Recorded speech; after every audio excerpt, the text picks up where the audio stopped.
ॐ सहनाववतु सहनौ भुनक्तु सह वीर्यं करवावहै तेजस्विनावधीतमस्तु मा विद्विषावहै। ॐ शान्ति शान्ति शान्तिः। हरिः ॐ श्री गुरुभ्यो நமः। ஹரிஹி ஓம். அனைவருக்கும் உள்ளபூர்வமான வணக்கங்கள். நாம் இன்றைய தினம் வழிகாட்டும் ஒளி பகவான் ஸ்ரீ ராமகிருஷ்ணர் என்ற பொருளிலே ராமகிருஷ்ணர் தம்முடைய வாழ்வு மற்றும் அவருடைய உபதேசங்களின் வாயிலாக நம்மை எப்படியெல்லாம் வழிநடத்தி கொண்டிருக்கின்றார் என்பது பற்றி சிந்திக்க இருக்கின்றோம். பகவான் ஸ்ரீ கிருஷ்ணர் ஸ்ரீமத் பகவத்கீதையிலே யதா யதா ஹி தர்மஸ்ச க்ளானிர் பவதி பாரத அப்யுத்தான் அதர்மஸ்ய ததாத்மானம் ஸ்ருஜாம்யஹம் பரித்ராணாய சாதூனாம் விநாசாய சதுஸ்கிருதாம் தர்ம சம்ஸ்தாபனார்த்தாய சம்பவாமி யுகே யுகே என்று கூறுகின்றார். எப்பொழுதெல்லாம் அதர்மம் ஓங்கி தர்மத்திற்கு இக்கட்டான சூழ்நிலை ஏற்படுகின்றதோ அப்பொழுதெல்லாம் நான் அவதாரம் செய்து அல்லோர்களிடமிருந்து நல்லோரை காப்பேன், அதர்மத்தை அழித்து தர்மத்தை பேணுவேன் என்று உறுதியளிக்கின்றார். அதே போல எப்பொழுதெல்லாம் இந்த பாரத தேசத்தில் இக்கட்டான சூழ்நிலை ஏற்படுகின்றதோ காலத்தின் தேவைக்கு ஏற்ப பாரத தேசத்தின் எல்லா பகுதிகளிலுமே தேவைக்கு ஏற்ப மகான்கள் திரு அவதாரம் செய்து மக்களை வழிநடத்திய வரலாற்றினை நாம் காண்கின்றோம். அத்தகைய மகான்களில் தலையாயவராக முதன்மையானவராக வந்து நம்மை வழிநடத்தி வழிகாட்டும் ஒளியாக திகழ்ந்தவர்தான் பகவான் ஸ்ரீ ராமகிருஷ்ணர். வாழ்க்கை என்னும் பெரும் கடலிலே தத்தளிக்கக்கூடியவர்கள் கரை ஏறுவதற்கு கலங்கரை விளக்கமாக திகழ்ந்தார் பகவான் ஸ்ரீ ராமகிருஷ்ணர்.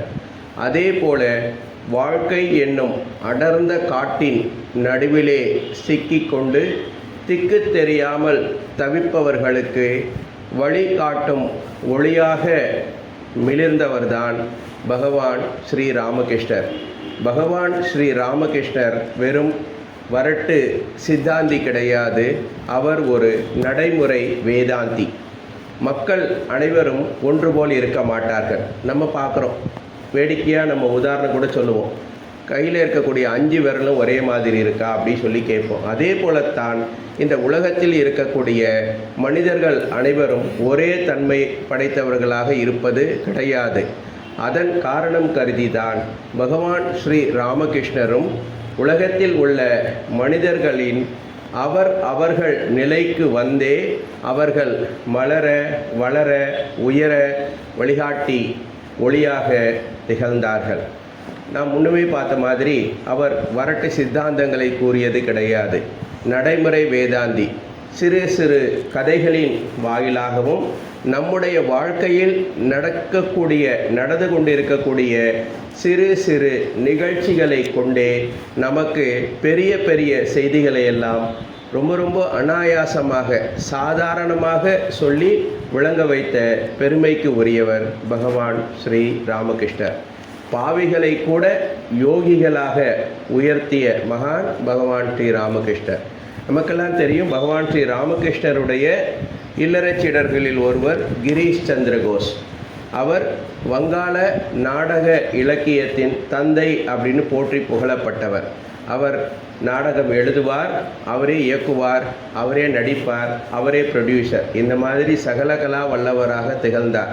ஆனால் அதுக்கு இணையாக அவரிடம் இல்லாத கெட்ட பழக்கங்களே இல்லை என்று சொல்லலாம். பகவான் ஸ்ரீ ராமகிருஷ்ணரை அவர் சந்தித்த பொழுது அவர் தன்னை அறிமுகப்படுத்தி கொண்ட விதமே வேடிக்கையாக இருக்கும்.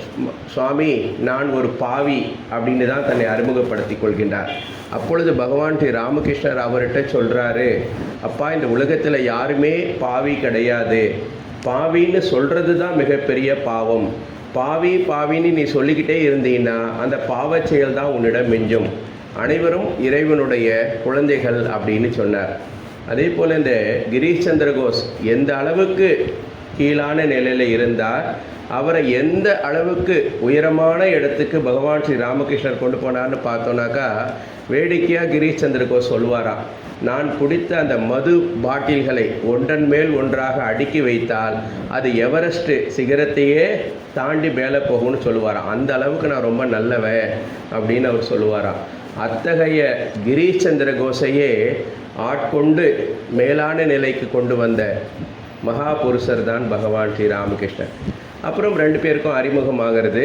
அப்புறம் 2 பேர் பேசிக்கிறாங்க. அப்போது அவர் சொல்கிறார், கேட்குறார் கிரீஷ் சந்திர கோஷ், நான் இவ்வளவு பாவங்கள் செய்து கொண்டிருக்கின்றேனே, என்ன மேலான நிலைக்கு கொண்டு வர முடியுமா அப்படி கேட்குறாரு. ஏன் முடியாது, நீயும் நல்ல நிலைக்கு வரலாம் அப்படி சொல்கிறார். அதுக்கு என்ன செய்யணும்னு சொல்லிட்டு, ஒன்றும் பண்ண வேண்டாம், ஒரு வாரம் ஒரு நாள் குடிக்கிறத நிறுத்திடு அப்படிங்கிறார். அது முடியாதுன்னு சொல்கிறார். சரி, மாதம் ஒரு முறை, அதுவும் முடியாது. வருஷம் ஒரு முறை, முடியவே முடியாதுங்கிறார். சரி, அதனால் என்ன பரவாயில்லை, காலையில் எழுந்த உடனே ஒரு முறை அம்பாலோட திருநாமத்தை சொல்லு, சாயந்தரம் ஒரு முறை அம்பாளுடைய திருநாமத்தை சொல்லு அப்படின்னு சொல்லிட்டா, எனக்கு பல நாளையில் காலையில் எது சாயந்தரம் எதுன்னே தெரியாது, அந்த மாதிரி நான் குடிச்சு உந்து கிடப்பேன், நான் எங்கே அதெல்லாம் செய்கிறது அப்படின்னு சொன்னாராம்.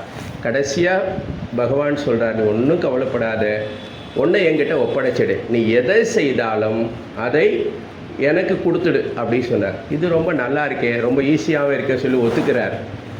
சரி, பகவான் ராமகிருஷ்ணரும் கிளம்பி போயிடுறார்.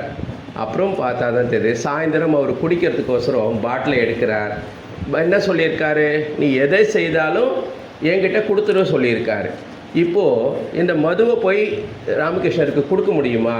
பாட்டிலை எடுத்த உடனே அவர் என்ன சொன்னார், நீ எந்த செயலை செய்தாலும் என்னிடம் அதை நீ ஒப்படைத்து விடு அப்படி சொல்லிட்டார். இப்போ பாட்டிலை எடுக்கிறார், வாயில் ஊற்ற போகிறார். அங்கே ராமகிருஷ்ணர் முகம் தெரியறது. என்னடா வம்பா போச்சே சொல்லிவிட்டு, இது ரொம்ப ஈஸின்னு நினச்சா, இதுதான் பெரிய கஷ்டமாச்சே சொல்லிவிட்டு குடுகுடுன்னு நேராக கல்கத்தாலேருந்து தட்சிணேஸ்வரம் போகிறார். அதுவோ தட்டுறார். என்னடா இந்நேரத்துக்கு வந்திருக்கேன்னா, சுவாமி நீங்கள் சொன்னது ரொம்ப ஈஸி மாதிரி தெரிஞ்சது, ஆனால் இப்போ ஒன்றும் முடிய மாட்டேங்குது, நான் எப்படி இதை உங்களுக்கு கொடுக்க முடியும் அப்படின்னு சொல்கிறார். அந்த மாதிரி அவர் எந்த ஒரு செயலை செய்ய துவங்கும் பொழுதும் பகவான் ஸ்ரீ ராமகிருஷ்ணர் அவர் முன்னாடி வந்தார்.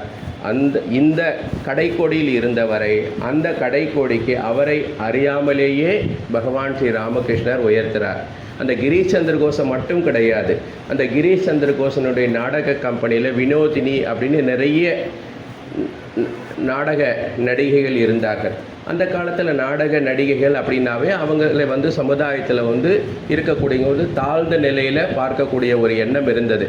அப்படி இருக்கும் பொழுது அவருக்கு பகவான் ஸ்ரீ ராமகிருஷ்ணர்கிட்ட ஆசிகள் பெற வேண்டும், அவர் நமக்கு ஆசி வழங்குவாரா அப்படின்னு ஒரு சந்தேகம் இருந்தது. அப்போது அந்த நாடக கொட்டாயிலிருந்து ஒருத்தரே சொல்கிறார், ஒன்றும் கவலைப்படாத, நீ அவர்கிட்ட உன்னை முழுமையாக ஒப்படைத்து விடு, சரணடைந்து விடு, உனக்கு நிச்சயமாக அவர் அருள் புரிவார்னு சொல்கிறார். நம்பிக்கையோடு நீ செஞ்சினாக்கா நிச்சயம் அனுகிரகம் செய்வார் அப்படி சொல்கிறார். அதே போல் கிருஷ்ணலீலா, சைத்தன்ய லீலா அப்படிங்கிற ஒரு நாடகம் நடக்கிறது. அந்த சைத்தன்யர் கொண்ட அந்த அதீதமான பக்தி காரணமாக பகவான் ஸ்ரீ ராமகிருஷ்ணர் அந்த சைத்தன்ய லீலா நாடகம் பார்க்க வர்றார். நாடகத்தில் அந்த வினோதினி தான் அந்த சைத்தன்யராக நடிக்கிறாங்க. அந்த நடிப்பை பார்த்துட்டு அங்கேயே சைத்தன்யரை பார்த்தா மாதிரி இவர் பரவச நிலைக்கு போயிடுறாரு. நாடகம் முடிஞ்ச பின்னாடி தன்னுடைய 2 கைகளையும் அந்த அம்மையாருடைய தலையில் வச்சு ஆசீர்வாதம் பண்ணுறார். ஆக எவர் ஒருவர் பக்தி பூர்வமாக உண்மையாக தம்மை பகவான் ஸ்ரீ ராமகிருஷ்ணருடைய திருவடியில் ஒப்படைக்கின்றார்களோ அவருடைய முழு பொறுப்பையும் தாம் ஏற்றுக்கொண்டு அவர்களுடைய வள வாழ்க்கைக்கு உத்தரவாதம் தருகின்றார் என்பதை இது போன்ற பல்வேறு உதாரணங்கள் மூலமாக நாம் பார்க்கலாம். இதே மாதிரி ஒரு நிகழ்ச்சி, ஒரு 3 பேர் வர்றாங்க, பகவான் ஸ்ரீ ராமகிருஷ்ணர்கிட்ட பேசிகிட்டு இருக்காங்க. அவங்களுக்குள்ள பெருத்த சந்தேகம் என்னடானா, ஞானம்னா என்ன, அறிவுன்னா என்ன, ஞானம் அறிவு ரெண்டுக்கும் என்ன வேறுபாடு அப்படின்னு அவங்களுக்குள்ள சர்ச்சை பண்ணிகிட்டு இருக்காங்க. ஒரு முடிவுக்கு வர முடியல. கடைசியாக பகவான் ஸ்ரீ ராமகிருஷ்ணகிட்டே வர்றாங்க. சாமி, எங்களுக்கு இந்த அறிவு ஞானம் ரெண்டுக்கும் இடையிலான வித்தியாசத்தை சொல்லுங்க அப்படிங்கிறார். இவரும் என்னென்னவோ சொல்லி பார்க்குறாரு. அவங்க 3 பேர்த்துக்கும் அது புரியவே இல்லை. சரி, நீங்கள் ஒன்றும் கவலைப்படாதீங்க, உங்களுக்கு புரிய வைக்கிறேன் சொல்லிட்டு ஒரு 10 நிமிஷம் வெயிட் பண்ணுங்கள் சொல்லிவிட்டு அவர் அறைக்கு போகிறார். போயிட்டு வெளியே வந்துட்டு சொல்கிறார், இந்த பார்ப்பா, இந்த ரூமுக்கு உள்ளார 3 டம்ளரில் பால் வச்சுருக்கேன், ஒவ்வொருத்தனாக போய் அந்த ஒரு டம்ளர் பாலை குளிச்சுட்டு வாங்க அப்படி சொல்கிறார். முதலாவது ஆள் உள்ளே போகிறான். உள்ளே போய் பார்த்தாக்கா 3 டம்ளர் இருக்குது. முதலாவது டம்ளர் தங்க டம்ளர், 2வது டம்ளர் வெள்ளி டம்ளர், 3வது டம்ளர் வந்து வெண்கல டம்ளர். இந்த முதல்ல வந்தவனுக்கு சந்தோஷம், ஆஹா நமக்கு பாருப்பா தங்க டம்ளரில் பால் கிடச்சிருக்கு சொல்லிட்டு ரொம்ப மகிழ்ச்சியாக அந்த தங்க டம்ளர் இருக்க பாலை குடிச்சிட்டு ரொம்ப குதூகலத்தோட உற்சாகத்தோடு வெளியே வர்றான். எதுவும் பேசலை, உக்காந்துக்கிறான். சரி, 2வது ஆள் உள்ளே போகிறான். அவன் பார்க்குறான், தங்க டம்ளர் இருக்குது, வெள்ளி டம்ளர் இருக்குது, வெண்கல டம்ளர் இருக்குது, ஆனால் தங்க டம்ளரில் பால் இல்லை. என்னடா இது, நம்ம 2வதாக வந்துட்டோமே, முதல்ல வந்திருந்தால் நாம் தங்க டம்ளரில் அந்த பாலை குடிச்சிருக்கலாமே. சரி பரவாயில்லை, தங்கம் இல்லைன்னா என்ன, நமக்கு வெள்ளியாச்சும் கிடச்சிதே அப்படின்னு சொல்லிட்டு அவன் அந்த வெள்ளி டம்ளர் இருக்கக்கூடிய பாலை குடிச்சு விட்றான். அவன் சரி கொஞ்சம் அரைக்குறை சந்தோஷத்தோடு வெளியே வர்றான். இப்போ 3வது ஆள் உள்ளே போகிறான். அவன் பார்க்குறான், தங்க டம்ளர் காலியாக இருக்குது, வெள்ளி டம்ளர் காலியாக இருக்குது, வெண்கல டம்ளர் மட்டும்தான் இருக்குது. என்ன நான் அவ்வளோ கீழாக போயிட்டேனா, நான் போய் வெண்கல டம்ளரில் குடிக்கிறதா அப்படின்னு மனசுக்குள்ளே ஒரு வருத்தம் இருந்தாலும் பகவான் சொல்லிட்டார், குடிக்காமல் போனால் கோவிச்சுக்கார் சொல்லிட்டு வேண்டா வெறுப்போடு அந்த வெண்கல டம்ளரில் இருக்க பாலை குடிச்சிட்டு வர்றான். அப்போ 3 பேரையும் கேட்குறார், என்னப்பா பால் குடிச்சிங்களா, எப்படி இருந்தது அப்படி கேட்குறார். உடனே அந்த முதல் ஆள் சொல்கிறான், சுவாமி இந்த உலகத்திலேயே ரொம்ப அதிர்ஷ்டசாலி நான் தான். பாருங்கள், நீங்கள் என்னை முதல்ல அனுப்பிச்சிங்க, நான் தங்க டம்ளரில் பாலை குடித்தேன், அதனால் எனக்கு ரொம்ப மகிழ்ச்சியாக இருக்குது அப்படின்னு சொல்கிறான். இன்னும் 2வது ஆள் சொல்கிறான், சாமி எனக்கு தங்கத்தில் கிடைக்கலனாலும் வெள்ளியில் கிடைச்சது, சரி பரவாயில்லைன்னு நான் குடித்தேன், இருந்தாலும் எனக்கு சந்தோஷங்கிறான். ஆனால் 3வது ஆள் என்ன சொல்கிறான், இந்த உலகத்திலேயே துரதிர்ஷ்டசாலி நான் தான் சுவாமி, எனக்கு பாருங்கள் வெண்கல டம்ளர் தான் கிடச்சிருக்குது அப்படின்னு சொல்கிறார்.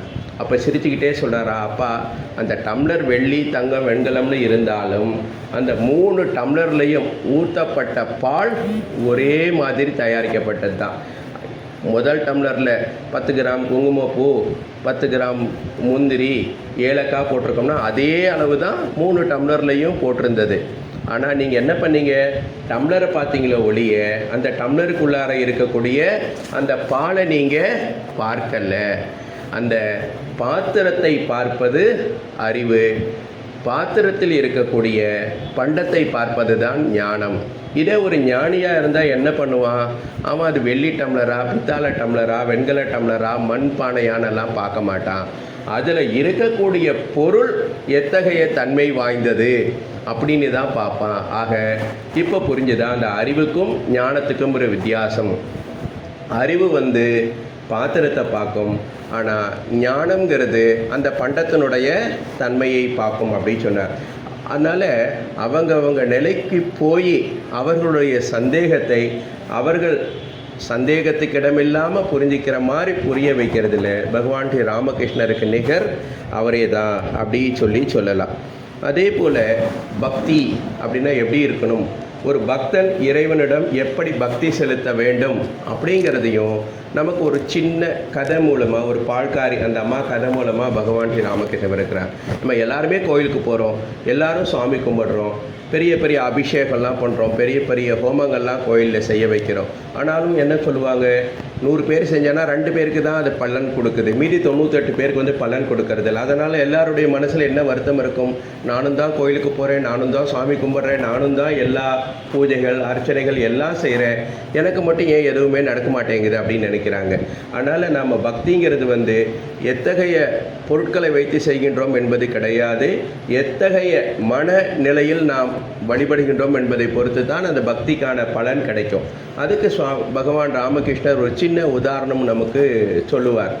ஒரு ஆசிரமம் இருக்கும், அந்த ஆசிரமத்தில் ஒரு முனிவர் இருப்பார். அவர் டெய்லி காலையில் பூஜை செய்கிறதுக்காக அந்த ஆசிரமத்துக்கு பக்கத்து கிராமத்துலேருந்து ஒரு அம்மையார் வந்து தினசரி காலையில் பால் கொண்டு வந்து கொடுப்பார். அந்த ஆசிரமத்துக்கும் கிராமத்துக்கும் இடையில ஒரு ஆறு ஓடிக்கிட்டு இருக்கு, அது காட்டாறு. திடீர்னு வெள்ளம் வந்துடும்.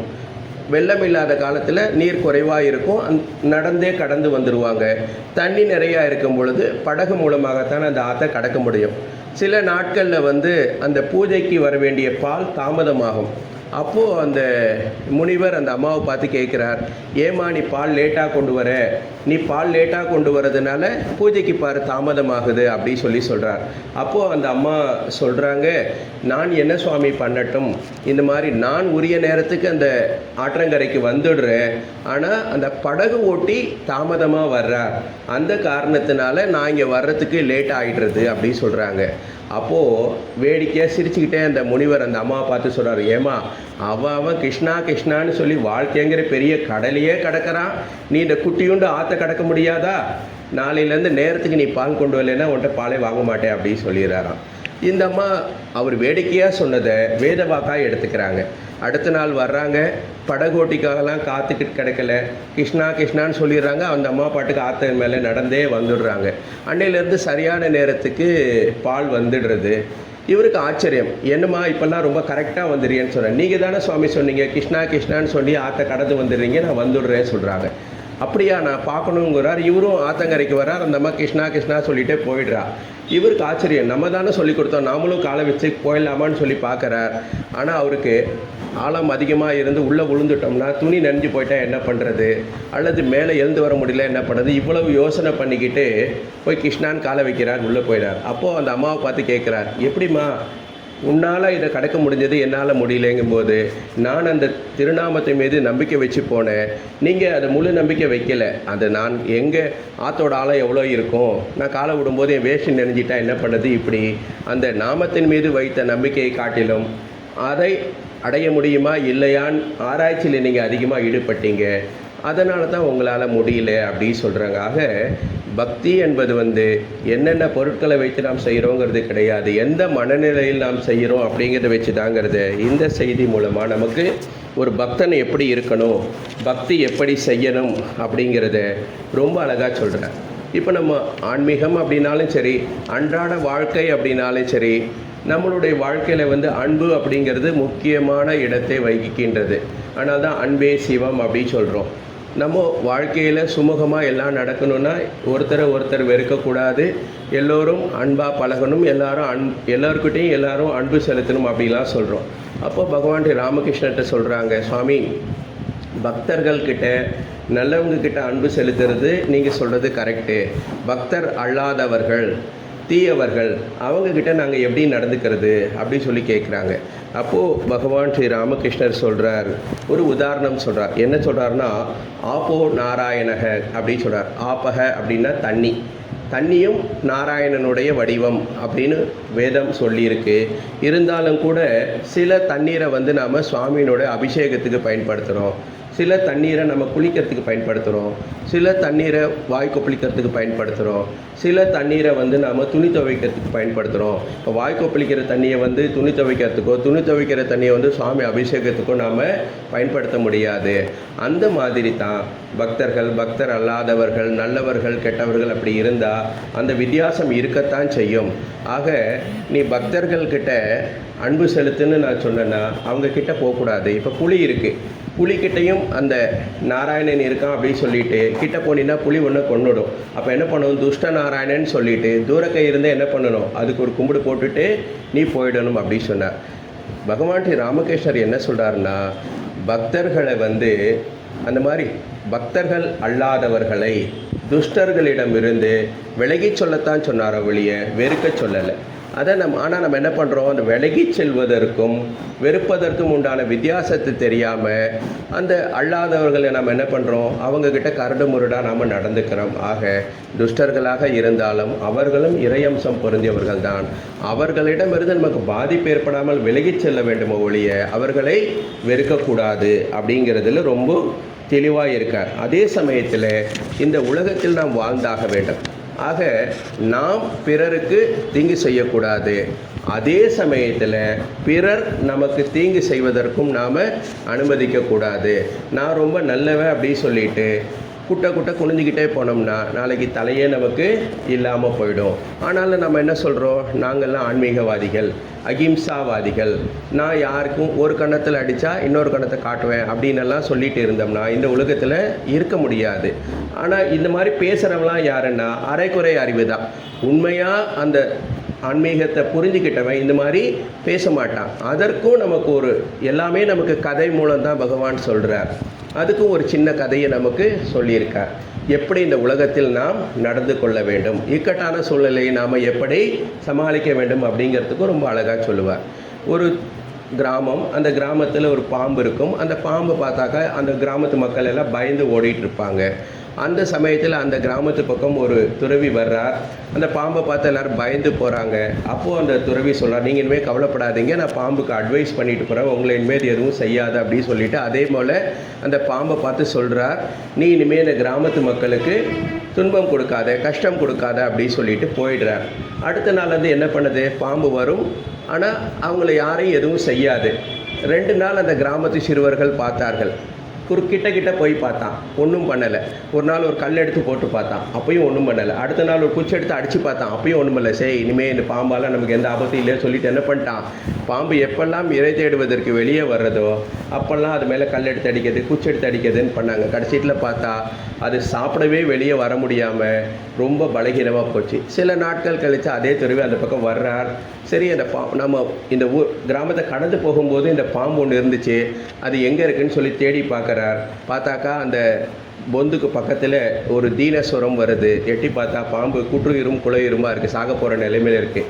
என்னாச்சு சொல்லி கேட்குறார். நீங்கள் தான் சொன்னீங்க யாருக்கும் எந்த துன்பமும் கொடுக்கக்கூடாதுன்னு சொன்னீங்க, உங்கள் பேச்சை கேட்டதுடைய பலன் இன்றைக்கோ நாளைக்கோ நான் சாக போகிறேன் அப்படின்னு சொல்லுது.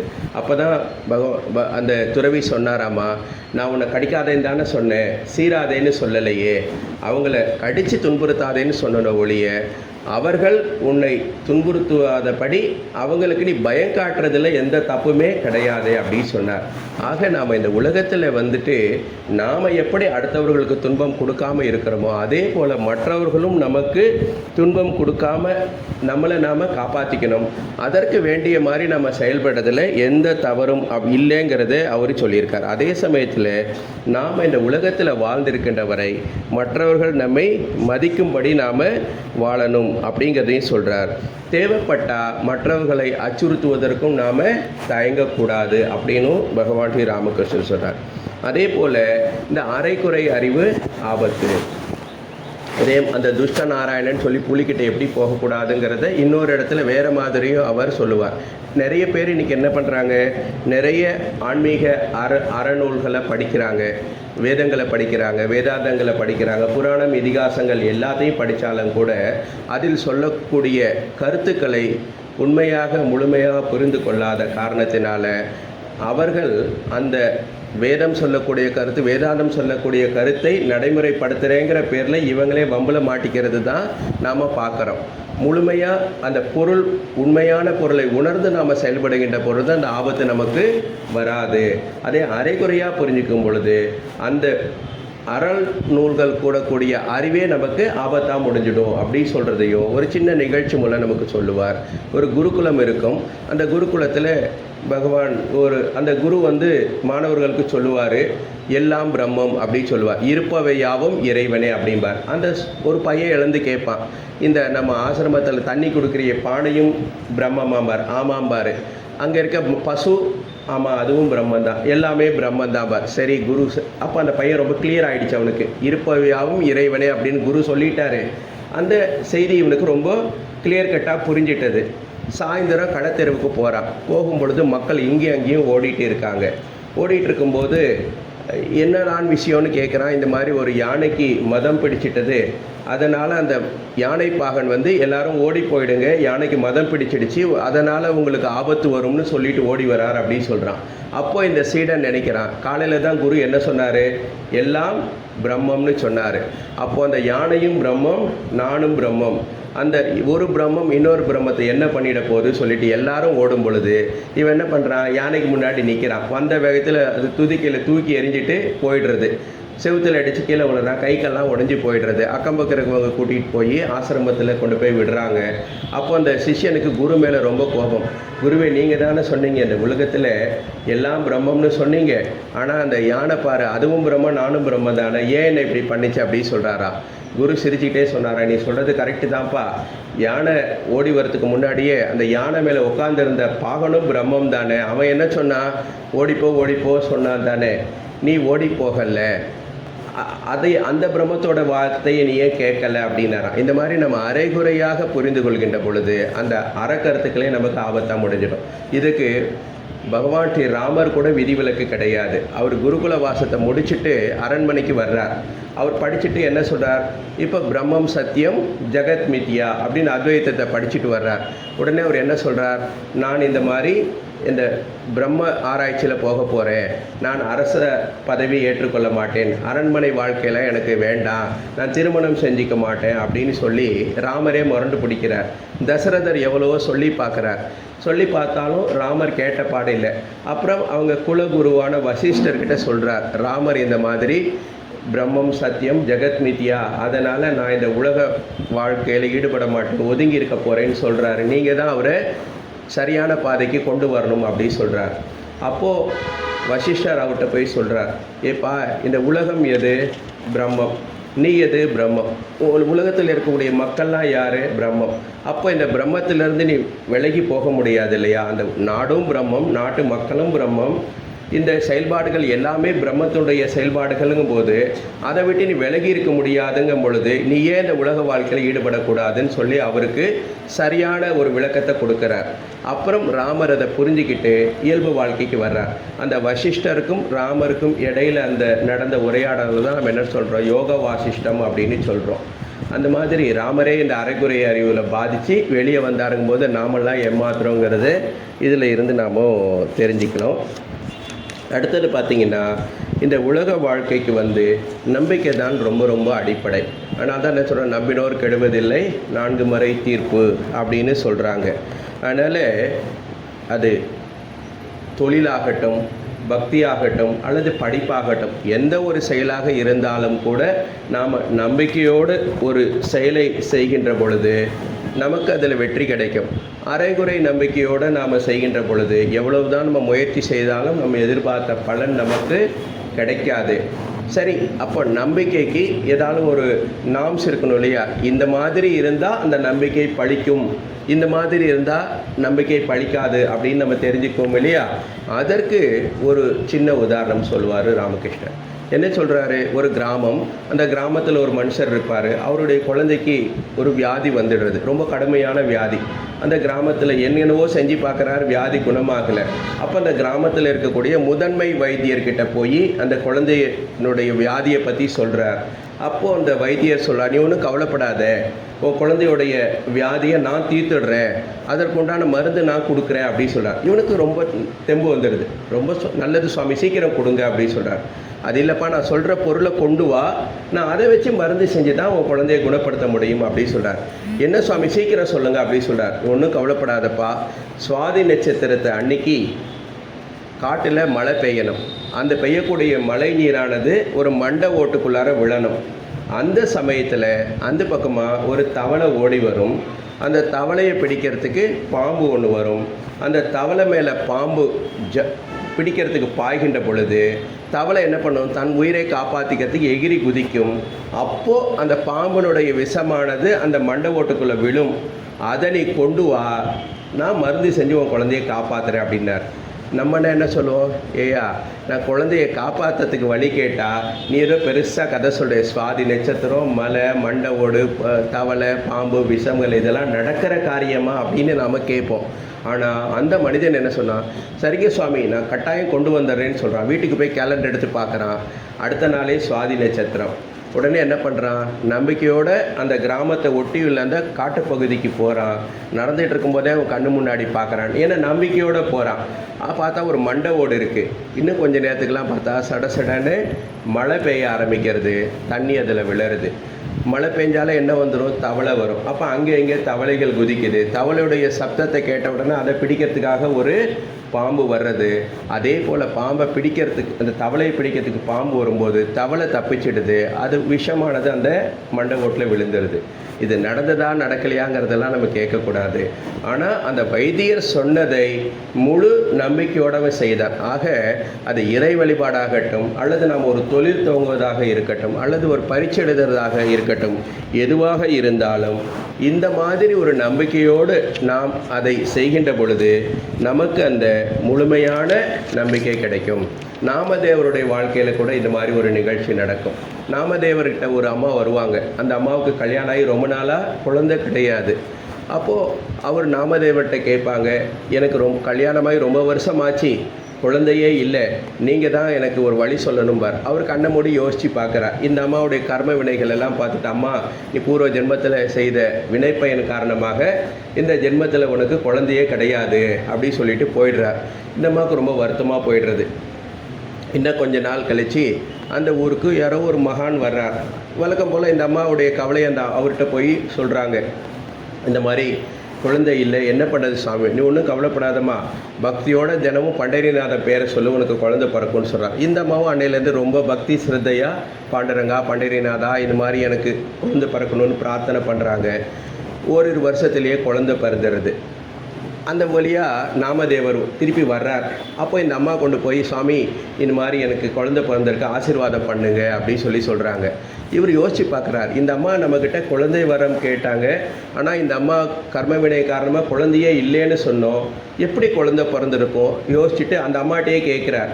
அப்போ சொல்கிறார், நீங்கள் இது மாதிரி சொல்லிட்டு போனது உண்மை தான், ஆனால் ஒரு மகான் வந்தார், அவர் நீ பக்தியோட பாண்டுரங்கனை வணங்கு உனக்கு குழந்தை பிறக்கும் அப்படின்னு சொன்னார். அதனால் நான் அதே மாதிரி செஞ்சேன், குழந்தை பிறந்துட்டுது அப்படின்னு சொல்கிறார். இவருக்கு இந்த குழந்தை பிறந்ததை விட பாண்டரங்க மேலே பயங்கரமான கோபம்.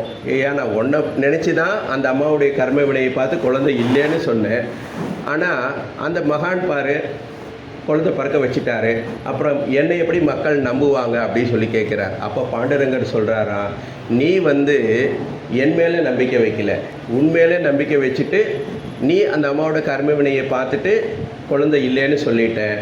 ஆனால் அந்த மகான் என்ன சொன்னார், பகவானை நம்பு, நம்பிக்கையோட ஒரு பேரை சொல்லு, உனக்கு குழந்தை பிறக்குன்னு சொன்னார். அப்போ அவன் என்ன நம்புன்னு சொல்லிட்டான், அப்புறம் நான் அவனுடைய நம்பிக்கை எப்படி பொய்க்க வைக்க முடியும், அதனால தான் குழந்தை பிறந்துச்சு, இது என் தப்பு இல்லை உன் தப்பு அப்படின்னு சொன்னாராம். ஆக நம்ம நம்பிக்கையோடு செய்கின்ற பொழுது நம்ம விதியை கூட மாற்றக்கூடிய வல்லமை அந்த நம்பிக்கைக்கு இருக்குது அப்படிங்கிறத இந்த செய்தி மூலம் நாம் செய்யலாம். அதே போல் சூழ்நிலை காரணமாக தெரிந்தோ தெரியாமலோ எல்லாரும் நல்லவர்கள் தான், சில சந்தர்ப்ப சூழ்நிலைகளில் அல்லாத காரியங்களை செய்ய வேண்டி வந்துடுது. அப்போ என்ன சொல்லுவோம், ஐயோ நான் பாவம் செஞ்சிட்டேனே சொல்லிட்டு உட்காந்துட்டு அலறதுனால எந்த புண்ணியமுமே கிடையாது. அதனால் உட்காந்துட்டு ஐயோ நான் பாவம் செஞ்சிட்டேன்னு வருத்தப்படுறதுனால பாவம் தொலையாது. இறைவன்கிட்ட போய் நம்ம என்ன பண்ணணும், நாம் முழுமையாக அவரிடம் சரண் அடைந்து, நான் சூழ்நிலை காரணமாக இந்த மாதிரி செய்துட்டேன், இனி செய்ய மாட்டேன் மன்னிச்சுக்கோங்கன்னு சொன்னால் சுவாமி நம்மளை காப்பாற்றுவார் அப்படிங்கிற சொல்கிறார். முன்னையே பார்த்தோம், பகவான் என்ன சொல்கிறார், இந்த உலகத்தில் யாருமே பாவிகள் கிடையாது, எல்லோருமே இறைவனுடைய குழந்தைகள். பாவி சொல்லிகிட்டு இருந்தால் உண்மையாலுமே நீங்கள் பாவிகள் ஆயிடுவீங்க அப்படி சொல்லி அவர் சொல்கிறார். அதனால் நம்ம தெரிந்தோ தெரியாமலோ பாவம் செஞ்சால் அதை பற்றி வருத்தப்படக்கூடாது. இனி செய்ய மாட்டேன்னு உறுதி எடுத்துக்கிட்டு இறைவன்கிட்ட முழுமையாக நம்ம மன்னிப்பு கேட்டால் அந்த பாவம் நம்மளை தொலைஞ்சிடும் அப்படின்னு சொல்கிறார். அதே போல் நம்ம சாஸ்திரப்படி பார்த்தா நம்முடைய கர்ம வினைகளை யாரும் அழிக்க முடியாது. ஆனால் இறைவன் குரு ரெண்டு பேரும் நினைச்சாக்கா நம்மளுடைய கர்ம வினையை அழிக்க முடியும் அப்படின்னு சொல்லி பகவான் ஸ்ரீ ராமகிருஷ்ணன் சொல்கிறார். அதற்கு அவர் சொல்லக்கூடிய உதாரணம் என்னென்னா, ரூலை போடுறவங்களே அவன் தான். ரூலை போடுறவனை அந்த ரூலில் அமெண்ட்மெண்ட் திருத்தங்கள் கொண்டு வர சக்தியும் அவர்கள்கிட்ட இருக்கும். ஆகவே இறைவனை நம்ப வேண்டும். அதே போல் இறைவனின் வடிவாக நமக்கு அருளக்கூடிய குருவையும் நாம் நம்பணும் அப்படின்னு சொல்கிறார். அதுக்கு ஒரு உதாரணம் சொல்கிறார். பல வருஷங்கள் ஒரு ரூம் பூட்டி கிடக்கு, ரொம்ப இருண்டு கிடக்குது. உடனே 100 வருஷமாக பூட்டி இருக்குங்கிறதுக்கோசரம் 100 வருஷத்துக்கு அதில் தீபத்தை ஏற்றணுங்கிற அவசியம் கிடையாது. போய் ஒரே ஒரு தீப்பெட்டியில் குச்சியில் உரசி நீ காட்டினா போகிறோம். 100 வருஷமாக இருந்த இருள் அதே வினாடியில் அங்கேருந்து போயிடும். அந்த மாதிரி எப்பொழுது நீ உள்ளபூர்வமாக இறை சன்னதியில் போய் உன்னுடைய தவற்றை உணர்ந்து நீ பிரார்த்தனை செய்கின்றாயோ அந்த வினாடியே உன்னுடைய பாவமெல்லாம் போய் நீ புனிதனாக மாறிடுவாய் அப்படின்னு சொல்கிறார். அதனால தான் நம்ம கீதையில் கூட என்ன சொல்லுவாங்க, இறக்கும்போது ஒருவன் எந்த சிந்தனையோடு இறக்கின்றானோ அந்த சிந்தனைக்கு ஏற்பவே அடுத்த பிறவி அவனுக்கு கிடைக்கும் அப்படி சொல்கிறாங்க. அதனால் நம்ம கடைசி காலம் வரைக்கும் பொறுத்திருக்க வேண்டாம். நல்ல உணர்வு இருக்கும் பொழுது நாம் என்ன பண்ணலாம், இவர் சொல்லுவார், ஒரு ஆழ்வார், அப்போதைக்கு இப்போதே சொல்லி வைத்தேன் அரங்கத்தம்மா அப்படி சொல்லுவார். கடைசி காலத்தில் என் நிலைமை எப்படி இருக்குமோ தெரியாது, இப்போவே நான் உன் பேரை சொல்லி வச்சிட்றேன்ப்பா, நீ அக்கௌண்ட்டில் போட்டு வச்சுக்கோ, அப்போ நீ எனக்கு பார்த்துக்கோ அப்படின்னு சொல்லுவார். அந்த மாதிரி நம்ம கடைசி காலம் வரைக்கும் பொறுத்திருக்க வேண்டாம், இப்போவே நாம் நல்லபடியாக இருக்கலாம். அதே போல் பக்தியிலையும் பகவான் ராமகிருஷ்ணர் 2 வகையான பக்தி சொல்லுவார். ஒன்று வைதீக பக்தி, இன்னொன்று பிரேம பக்தி அப்படி சொல்லுவார். இந்த வைதீக பக்தி அப்படிங்கிறது என்னென்னா பலன் கருதி செய்யக்கூடியது. இந்த தேவைகள் எனக்கு இருந்தால் இந்த மாதிரி ஹோமம் செய்யணும், இந்த மாதிரி பூஜை செய்யணும் அப்படிங்கிறது வைதீக பக்தி. எந்த விதமான எதிர்பார்ப்பும் இல்லாமல் இறைவா நீதான் அப்படின்னு நம்ம செய்கிறது தான் அந்த பிரேம பக்தி. ஆக வைதீக பக்தியை காட்டிலும் அந்த பிரேம பக்தி தான் நமக்கு சீக்கிரமாக பலன் கொடுக்கக்கூடியது. இப்போ கண்ணப்ப நாயனருடைய வரலாறை பார்த்தோம்னா மற்றவங்களாம் வருஷ கணக்கில் பூஜை செஞ்சு அந்த இறையொருளை பெற்றிருப்பாங்க. ஆனால் கண்ணப்ப நாயனார் பக்தி செஞ்சது வெறும் 6 நாள் தான். 7வது நாளே சுவாமி அவருக்கு அனுகிரகம் பண்ணிட்டார். அதுதான் பிரேம பக்திக்கு சரியான உதாரணம் அப்படின்னாக்கா கண்ணப்ப நாயனாரும். வைஷ்ணவத்தில் பார்த்தோம்னா ஆண்டாள் நாச்சியார். ஆக நம்மளுடைய பக்தி அந்த ரூல்ஸ் அண்ட் ரெகுலேஷன்ஸோடு போனோம்னா சாமிக்கும் நமக்கும் இருக்கக்கூடிய அந்த இடைவெளி அதிகரிச்சுக்கிட்டு தான் போகும். அப்போ சாமிக்கிட்ட எந்த விதமான சம்பிரதாயம் பார்க்க வேண்டியதில்லை. நம்ம அப்பா அம்மா கிட்ட போய் நம்ம மே கமின் ப்ளீஸ்ன்னு கேட்டுட்டு வரணுங்கிற அவசியம் இல்லை. இறைவன் அந்த மாதிரி தான், நம்ம அப்பா அம்மா மாதிரி தான். ஆக அந்த பிரேம பக்திக்கு தான் நம்ம முக்கியத்துவம் கொடுக்கணும் அப்படிங்கிறதையும் பகவான் ராமகிருஷ்ணர் ரொம்ப அழகாக சொல்லிட்டு போகிறார். சிலர் கேட்பாங்க, ஏங்க நீங்கள் காமினி காஞ்சனம் இதை 2 விலகி நீக்கணும்னு சொல்கிறீங்க, நாங்கள் இந்த உலகத்தில் வாழ்ந்தாகணும், அப்போது நீங்கள் காசு இல்லாமல் நாங்கள் எப்படி வாழ்கிறது, அப்போ நாங்கள் வேலைக்கே போகக்கூடாதா, சம்பாதிக்கக்கூடாதா அப்படின்னெல்லாம் கேட்பாங்க. அப்போது அவர் சொல்கிறார், இந்த உலகத்தில் வாழ்வதற்கு தேவையான பணத்தை நாம் சம்பாதிக்கிறதுல தப்பில்லை, ஆனால் பணம் பணம் அப்படி சொல்லிட்டு அந்த பணத்துக்கு பின்னாடியே நம்ம போயிட்டு இருக்கிறது தான் தப்பு அப்படி சொல்கிறார். அதே போல் ஆசை இருக்கலாம், அந்த ஆசை பேராசையாக போகக்கூடாது. அதே போல் இந்த உலகத்தில் இருக்கக்கூடிய நிறைய பேர் என்னென்னா, நமக்கு எத்தனை கோடி இன்பம் வைத்தாய் இறைவா அப்படின்னு பாரதி பாடுறார். எவ்வளவோ நல்லதை சுவாமி கொடுத்துருக்கிறார். ஆனால் நம்மள நின்னாலும் பண்ணுறோம், அந்த நல்லதெல்லாம் விட்டுட்டு இல்லாததை நினச்சி நாம் வருத்தப்பட்டுட்டு இருப்போம். என்னெல்லாம் நம்மக்கிட்ட இருக்குங்கிறத பற்றி லிஸ்ட் எடுக்க மாட்டோம். ஆனால் நம்மக்கிட்ட இல்லாத பக்கத்து வீட்டுக்காரங்கிட்ட என்ன இருக்கோ அதை நினச்சிக்கிட்டு அது என்கிட்ட இல்லையேன்னு சொல்லிட்டு சந்தோஷமான வாழ்க்கையை நாம் தினம் இழந்துக்கிட்டு இருப்போம். முல்லா நஸ்ருதீன் வாழ்க்கையில் ஒரு கதை சொல்லுவாங்க. இது மாதிரி அவர் அழுதுட்டு இருப்பார். அப்போ ஒரு நண்பர் கேட்பார், ஏப்பா அழுதுட்டு இருக்க அப்படின்னு கேட்பார். இது மாதிரி எங்கள் சித்தப்பா ஒருத்தர் இருந்தார், அவருக்கு வாரிசு கிடையாது, போன வாரம் இறந்துட்டார், அவருக்கு ஒரு 10 கோடி ரூபாய் சொத்து இருந்தது, என் பேரில் எழுதி வச்சுட்டு செத்துட்டார் அப்படின்னு அழுதுட்டு இருப்பானா. சரி, இன்னும் 1 வாரம் ஆச்சு, இதே மாதிரி உட்காந்து அழுதுட்டு இருந்தார். இன்றைக்கி எப்போ அலறினார், இன்றைக்கி எங்கள் தாத்தா ஒருத்தர் இருந்தார், அவருக்கு ஒரு 20 கோடி ரூபாய் சொத்து இருந்தது, அவருக்கு வேறு யாரும் வாரிசு இல்லை, என் பேரில் எழுதி வச்சுட்டு செத்துட்டார் அழுவான். இதே மாதிரி ஒவ்வொரு முறை சொல்லிகிட்டு இருப்பான். ஒரு நாள் திருப்பி அழுதுட்டு இருப்பான். அப்போ அந்த நண்பர் கேட்பார், ஏப்பா அழுதுட்டு இருக்கே சொல்லி கேட்பார். இது மாதிரி 25 நாளைக்கு முன்னே எங்கள் சித்தப்பா செத்தார், 10 கோடி செத்து எழுதி வச்சுட்டு செத்தார். 1 வாரத்துக்கு முன்னே தாத்தா செத்தார், அவர் ஒரு 20 கோடி எழுதி வச்சுட்டு செத்தார். முந்தா நாள் மாமா ஒருத்தர் செத்தார், அவர் ஒரு 15 கோடி எழுதி வச்சுட்டு செத்தார். ஏன்டா இவ்வளோ இருக்க இப்போேண்டா அலறைய சொல்லி கேட்டாராம். இனிமேல் என் மேலே சொத்து எழுதி வச்சுட்டு சாகிறதுக்கு யாருமே இல்லைன்னு நினச்சி நான் இப்போது அழுதுட்டு இருக்கேன் அப்படின்னு சொன்னான். ஏன்டா 40 கோடி ரூபா பணம் வந்திருக்கேன், அதை வச்சு சந்தோஷமாக இருக்கிறத விட்டுட்டு என்ன பண்ணுறாரு, இனிமேல் இல்லைனால. அது மாதிரி தான் நம்ம என்ன பண்ணுறோம், நிறைய நம்மக்கிட்ட எவ்வளவோ இறைவன் நமக்கு கொடுத்துருந்தாலுமே கூட அதை நினச்சி நாம் சந்தோஷப்படாமல் நம்மக்கிட்ட இல்லை அப்படின்னு சொல்லி நாம் நினச்சி அழுதுட்டு இருக்கிறோம். அது இதே மாதிரி ஒரு நிகழ்ச்சியை ராமகிருஷ்ணர் நமக்கு ரொம்ப அழகாக சொல்லுவார். ஒரு தொழிலாளி காட்டு வழியாக போய்கிட்டு இருப்பான். போயிட்டுருக்கும்போது ஒரு குரல் அவன் காதில் கேட்கும், 7 ஜாடி தங்கம் உனக்கு வேணுமா அப்படின்னு சொல்லுவான். ஏண்டா 1 ஜாடி தங்கம் கொடுத்தாலும் வேண்டான்னு சொல்ல மாட்டோம், 7 ஜாடி தங்கம் கொடுத்தா யாராலும் வேண்டான்னு சொல்லுவோமா, கொடுக்க சொல்லுவா. சரி, அந்த இவன் வீட்டுக்கு போய் பாரு, 7 ஜாடி தங்கம் இருக்கும் அப்படின்னு அந்த குரல் வரும். வேகமாக வீட்டுக்கு போய் அவனோட அறையை திறந்து பார்ப்பான். சொன்ன மாதிரி 7 ஜாடி இருக்கும். ஒவ்வொரு ஜாடியாக திறந்து பார்ப்பான். 6 ஜாடி முழுசாக இருக்கும். 7வது ஜாடியில் மட்டும் கொஞ்சோண்டு அளவு குறைவாக இருக்கும். ஏன்டா 6 ஜாடி முழுசாக இருக்குது, 7வது ஜாடியும் முக்கால்வாசி இருக்குது, கொஞ்சம் தான் கம்மி இருக்குது. ஆனால் இவனுக்கு என்ன இதை வச்சு ரொம்ப சந்தோஷமாக இருக்கலாம்ல. ஆனால் மனசில் ஒரு விபரீதனமாக எண்ணம், இந்த கால்வாசிக்கு நம்ம நிறைச்சிடணும் அப்படின்னு நினச்சி என்ன பண்ணான், வீட்டில் இருக்க அவனுடைய நகை எல்லாத்தையும் எடுத்து கொண்டு போய் கடையில் காயினாக மாற்றி கொண்டு வந்து போடுறான். நிறைய மாட்டேங்குது. அவனுக்கு இருந்த நிலபுலன்கள் எல்லாம் விற்று அதையும் தங்க காசுகளாக மாற்றி கொண்டு வந்து போடுறான். நிறைய மாட்டேங்குது. அப்புறம் நிறைய ஓவர் டைம் செய்கிறான், பணம் கூடுதலாக சம்பாதிக்கிறான், உடலை வருத்திக்கிறான், அதெல்லாம் தங்க காசாக மாற்றி போடுறான். நிறைய மாட்டேங்கிறது. வீட்டில் மனைவி மக்களுக்கு கொடுக்கக்கூடிய அடிப்படை தேவைகளை கூட இனிமேல் நீ ஒரு நேரம் தான் சாப்பிட்ணும், உனக்கு துணி ஒரு துணி தான், அந்த மாதிரி அவங்களுடைய தேவைகளையும் குறைச்சிட்டு காசாக வாங்கி போடுறான். நிறைஞ்ச பாடு இல்லை. என்னன்னா அவனுக்கு இருந்த நிம்மதி போனது தான் விஷயம். அப்போ அவங்க முதலாளி ஒரு நாள் கேட்குறார், ஏப்பா அந்த 7 ஜாடி தங்கம் ஏதாவது உங்ககிட்ட இருக்கா அப்படின்னு சொல்லி கேட்குறாராம். இது எப்படி இவருக்கு தெரிஞ்சதுங்கிறான். இல்லை, நீ ரொம்ப நல்லா சந்தோஷமாக இருப்ப, நல்லா வேலை செய்வேன், ஆனால் இப்போ ரொம்ப சோகமாக இருக்க, வேலையிலையும் உன் முழு கவனம் செலுத்த மாட்டேங்கிற, அதனால தான் கேட்டேங்கிறார். ஆமாம், உங்களுக்கு எப்படி தெரியுங்கிறான். நானும் ஒன்றை மாதிரி தான்ப்பா அந்த காட்டு வழியாக போகும் பொழுது ஒரு குரல் கேட்டது, ஆனால் நான் வேண்டாம் சொல்லிட்டேன், நீ அதை வச்சிட்ருக்க, அதனால தான் உனக்கு இவ்வளோ பிரச்சனை அப்படின்னு சொல்கிறாராம். இவன் என்ன பண்ணியிருக்கணும், வந்த உடனே 3/4 ஜாடி இருக்குது சொல்லி சந்தோஷமாக செலவு செஞ்சுதானா பிரச்சனை இல்லை, இன்னும் வேணும் வேணும்னு சொல்லிட்டு அதை நிரப்புறதுக்கு முயற்சி செஞ்சான், இருந்ததும் போயிட்டது. அதனால தான் சொல்லுவார், ஆசை இருக்கலாம், இந்த உலகத்தில் பிறந்துட்டோம், நம்ம வாழணும், வீடு வேணும், கார் வேணும், பங்களா வேணும், துணிமணி வேணும், சாப்பாடு வேணும், ஆனால் தேவைக்கு அதிகமாக நினைக்கத்தான் கூடாதுன்னு பகவான் சொல்கிறார வழிய தேவையை குறைச்சிக்கணும்னு எங்கேயும் சொல்லலை. அதுக்காக தான் இதை சொல்கிறார். நமக்கு கிடைச்சதே நிறைய கிடைச்சிருக்கு, அதை நினச்சி சந்தோஷப்பட்டு அதை முழுமையாக பயன்படுத்தி மகிழ்ச்சியாக வாழ்கிறதுக்கு முயற்சி செய்யணுமோ ஒழிய இல்லாததை நினச்சி அதை நான் திருப்பி கொண்டு வர போகிறேன்னு இந்த 7வது ஜாடியை நிரப்பக்கூடிய நிலையில தான் நம்மில் பெரும்பாலானவர்கள் இருக்கோம்.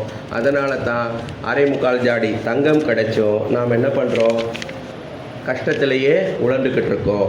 அதே போல் இந்த நம்ம பார்க்குறோம், கிருத்தயுகம், திரேதாயுகம், துவாபர யுகம், கலியுகம்னு சொல்லிட்டு ஒவ்வொரு யுகத்துக்கும் ஒரு நீதி இருக்குது. கிருதயுகம் அப்படின்னு எடுத்துட்டோம்னாக்கா இறைவனுடைய அருளை பெறுவதற்கு கடுமையான தவங்கள்லாம் செய்ய வேண்டியிருக்கும். சரி, கிருதயுகம் முடிஞ்சு திரேதாயுகம் வந்தால் கொஞ்சம் ரிலாக்ஸேஷன் கொடுக்குறாங்க. ரொம்ப கடுமையான தவம், தலைகளை நிற்கணும், ஒத்த காலில் நிற்கணும், அந்த மாதிரிலாம் செய்ய வேண்டாம். நீ வந்துட்டு பெரிய பெரிய யாகங்கள், ஹோமங்கள் அதெல்லாம் செஞ்சால் போகிறோம் அப்படின்னு சொல்கிறாங்க.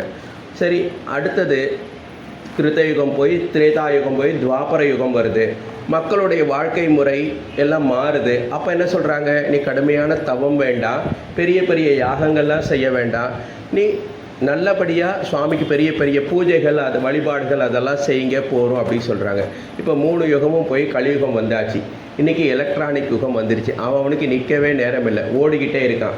இவனை போய் தவம் செய்யி, ஹோமம் செய்யி, பூஜை செய்யினா அதுக்கெல்லாம் அவங்களுக்கு நேரம் கிடையாது. அதனால் என்ன சொன்னார் சுவாமி, போகிற போக்கில் ராமா கிருஷ்ணா கோவிந்தான்னு சொல்லிட்டு போ, அதுவே போரும் அப்படின்னு சொல்கிறார்.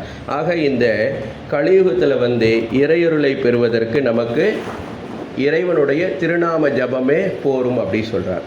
அதுக்கு தான் பகவான் ஸ்ரீ ராமகிருஷ்ணன் என்ன சொல்கிறோன்னா, இறைவன் வேறு, இறைவனுடைய திருநாமம் வேறு கிடையாது, 2 பேருமே ஒன்று தான் அப்படின்னு சொல்லுவாங்க. நம்ம பாகவதத்தில் கூட சொல்லுவாங்க, பகவான், பக்தன், பாகவதம் எல்லாமே ஒன்று தான் அப்படின்னு சொல்லுவாங்க. இதுக்கு நம்ம நம்பணுங்கிறதுக்கு பகவான் என்ன உதாரணம் சொல்கிறாருனாக்கா, ராமரே இலங்கைக்கு போகிறதுக்கு, கடலை கடக்கிறதுக்கு பாலம் கட்ட வேண்டி இருந்தது.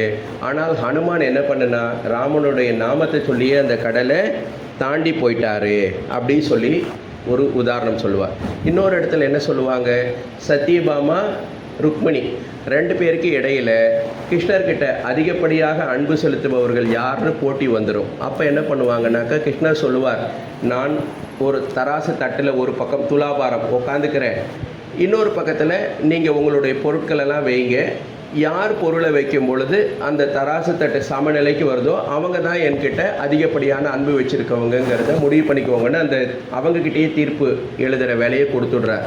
உடனே சத்யபாமா என்ன பண்ணுவா, கிருஷ்ணரை ஒரு பக்கம் உட்கார வச்சுட்டு வீட்டில் இருக்கக்கூடிய தங்கம், வைரம், வைடூரியம், விலை உயர்ந்த பொருட்கள்லாம் வைப்பா. எவ்வளோ வச்சாலும் தட்டு இறங்காது. கடைசியாக ருக்மணி அவள் தோல்வியை ஒத்துப்பா. அப்புறம் ருக்மணி என்ன பண்ணுவா, ஒன்றும் பண்ண மாட்டா, துளசியில் ஸ்ரீகிருஷ்ணா அப்படின்னு சொல்லிட்டு எழுதி வைப்பா, தட்டு சமமாயிடும். ஆக அந்த திருநாமத்துக்கு எவ்வளவு மகிமை இருக்குது. அந்த உள்ளபூர்வமாக அவன் திருநாமத்தை சொல்லும் பொழுது நல்ல பலன் கிடைக்கும்னு சொல்லுவார். அதற்கு என்ன சொல்லுவார்னா, ராமகிருஷ்ணர் ஒருத்தர் சொல்லும்போது, கையை தட்டி ராமா கிருஷ்ணா கோவிந்தான்னு சொன்னீங்கன்னா அந்த பறவைகள் அப்படிங்கிற பாவம் அந்த இடத்த ஓடிடும்பார். இப்போ நிறைய பறவைகள் அங்கே கூடியிருக்கு, நாங்கள் போய் நம்ம கை தட்டினா என்ன ஆகிடும், பறவைகள்லாம் பயந்து ஓடிடும். அந்த போல் இறைவனுடைய திருநாமத்தை வாய்விட்டு சொல்லி கைத்தட்டி பாடணும்னா நம்மை சுற்றி இருக்கக்கூடிய பாவம் எல்லாம் நம்ம விட்டு போயிடும் அப்படிதான் சொல்லுவார். திருமூலரும் திருமந்திரத்தில் என்ன சொல்கிறார் பாருங்க, சிவசிவ என்கிற தீவினையாளர் சிவசிவ என்றிட தீவினை மாலம் சிவசிவ என்றிட தேவரும் ஆவர் சிவசிவ என்றிட சிவகதி தானே. நம்ம சிவசிவன்னு சொன்னோம்னா அந்த சிவமாகவே நாம் மாறிடுவோம் அப்படி சொல்கிறார். சரி, அவங்க தான் அப்படி சொல்லியிருக்காங்களான்னா, ஆழ்வார்களும் நம்மளோட பிரபந்தத்தில் என்ன சொல்கிறார், நஞ்சுதான் கண்டீர் நம்முடைய வினைக்கு நாராயணா என்னும் நாமம் அப்படின்னு சொல்கிறார். அந்த நாராயணா அப்படிங்கிற நாமத்தை சொன்னோம்னா எவ்வளோ பெரிய பாவமாக இருந்தாலும் கூட அது நம்ம விட்டு போயிடும் அப்படின்னு சொல்கிறார். அதே போல் என்ன சொல்கிறாங்க, நம்ம எப்பொழுதும் இன்பமாக இருக்க கற்றுக்கணும், நாமளும் சந்தோஷமாக இருக்கணும், மற்றவங்களையும் சந்தோஷமாக வச்சுக்கிறதுக்கு நாம் முயற்சி செய்யணும். ஆனால் நம்மில் பெரும்பாலானவர் என்ன பண்ணுறோம், நம்மளும் சந்தோஷமாக இருக்கிறதில்ல, சந்தோஷமாக இருக்கவனையும் சந்தோஷமாக இருக்கிறதுக்கு விடுறதில்ல. ஜென் அந்த துறவிகளில் ஒரு அழகாக ஒரு கதை சொல்லுவாங்க, லாஃபிங் புத்தாஸ் அப்படிங்கிற ஒரு கதை சொல்லுவாங்க. ஒரு கிராமம், அந்த கிராமத்தில் 3 பேர் இருப்பாங்க, 3 நண்பர்கள். பிறந்ததில் இருந்தே ஒரே கிராமத்தில் ஒன்றா வளர்ந்து ஒன்றா விளையாடி ஒன்றா படித்து ஒன்றா குருகுலம் முடிச்சிட்டாங்க. இப்போ வளர்ந்துட்டாங்க.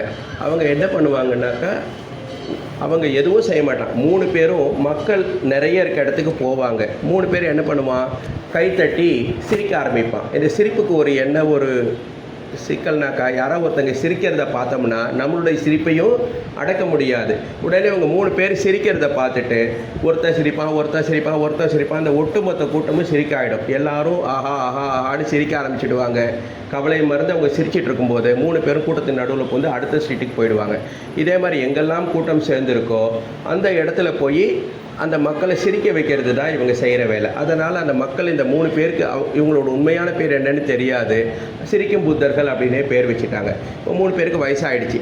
வயசானவொன்னே ஒருத்தர் அதில் இறந்துடுறார். உடனே இந்த மக்கள்லாம் நினைக்கிறாங்க, இவங்க 3 பேரும் பிறந்ததுலேருந்து ஒன்றாவே இருந்திருக்கிறாங்க, இவ்வளோ நாள் இவங்க சிரித்து தான் நம்ம பார்த்துருக்கோம், இவ்வளவு அந்யோன்யமாக இருந்த ஒரு நண்பன் இறந்துட்டான், அப்போது நிச்சயம் இவன் அழுவான், அதனால் இவங்க அழுவுறதை இன்றைக்கி நான் பார்த்தோன்னு சொல்லிட்டு வர்றாங்க. ஆனால் மற்ற 2 பேரும் அழவே இல்லை. அவன் வழக்கம் போல் சாதாரணமாக இயல்பாக உட்காந்துட்டு இருக்கான். வந்தவன் தான் இவங்களை பார்த்து அலறான். அப்புறம் பார்த்தாங்கன்னா அந்த இறந்த அந்த ஒரு சிரிக்கும் புத்தருக்கு இப்போ இறுதி கடன் செய்யணும்.